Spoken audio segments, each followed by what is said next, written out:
But we ourselves are perfectly well situated in Krishna's service. Last 7 years, that's all we've been doing. Maybe not perfectly, maybe not very effectively, maybe we haven't, done anything big.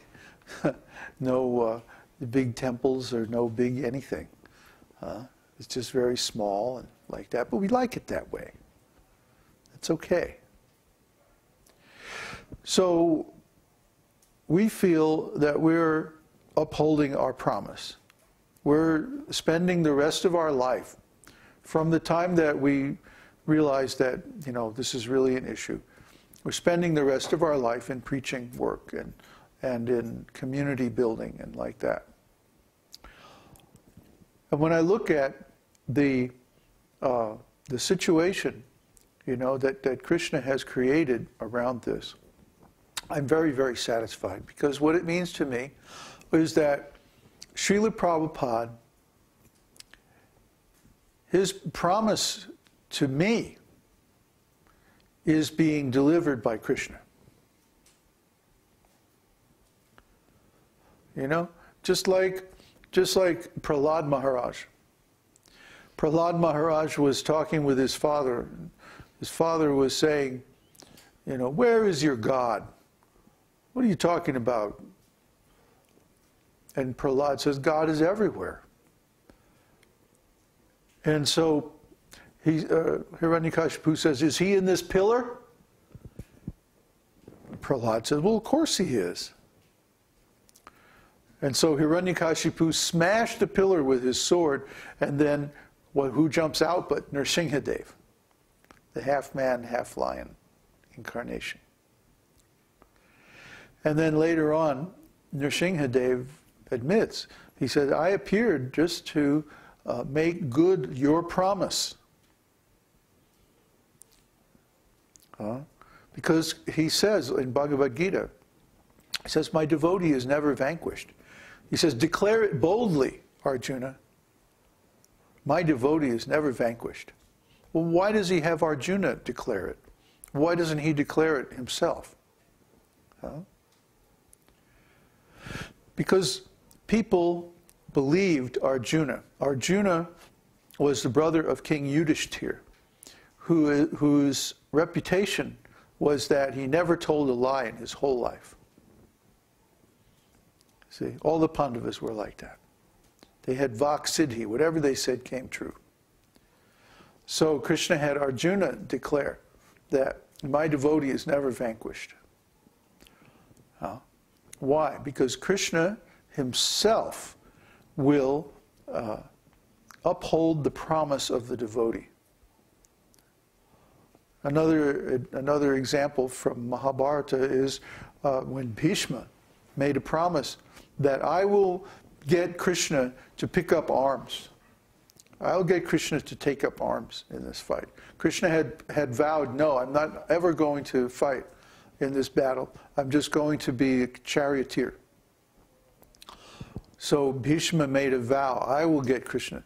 So he fought Arjuna so ferociously that Krishna became angry, and he jumped down off of the chariot and picked up a chariot wheel from a broken chariot, and he was rushing towards Bhishma. And Bhishma just threw down his bow and arrow and stood there and said, yeah, come on. You see? Krishna considered Bhishma's promise even more important than his own promise. Krishna considers his devotee's promise even more important than his own promise. So if the spiritual master is a pure devotee of Krishna, and the spiritual master promises to deliver the devotee, or in my case, the way I took it was, I'm making a lifetime commitment to serve Śrīla Prabhupāda and ISKCON. And so my idea that what Śrīla Prabhupāda was promising was that I would have a lifetime position or a lifetime maintenance in ISKCON. Śrīla Prabhupāda took care of all of us. It's amazing what he did. He took care of thousands of disciples, housing, food, medical, everything. You know? So now I look at the situation because, you know, I haven't worked a day since 2001. I haven't worked even at my business or anything.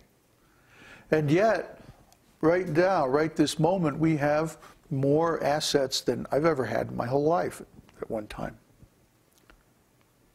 So I have to say, this is Krishna. This is Krishna. What, you know, what other explanation is there that this is Krishna? This is Krishna reciprocating for Śrīla Prabhupāda, because Śrīla Prabhupāda made a promise to take care of his disciples, and we made a promise to serve him, and now we're serving him. So even in Śrīla Prabhupāda's absence, Krishna is taking care. You see? This is the eternal promise. The disciple promises to serve the spiritual master, to serve the mission of the Lord. And the spiritual master promises on behalf of Krishna to deliver the disciple and to maintain him and protect him. Paritranaya sadhunam. That Krishna descends simply to protect his devotees. That's his main reason. That's why he says it first. He says, oh, and yes, by the way, I also demolished the demons. But first he says, I come to protect my devotees. So his first reason for coming is to protect the devotees. And Krishna appears in the form of his holy name in Kali Yuga.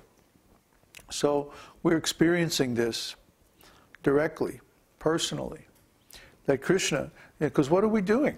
We're just picking up our mridanga and chanting a few minutes of kirtan every day. Maybe we do Vishnu Sahasranam, you know, and then we stream it out on the internet and we upload it to YouTube, and a few people watch it, a couple hundred people maybe watch it, you know. I mean, we could probably, you know, in terms of reaching lots of people, we could probably reach more people if we just went on the main street of downtown Pukan and did kirtan, you know.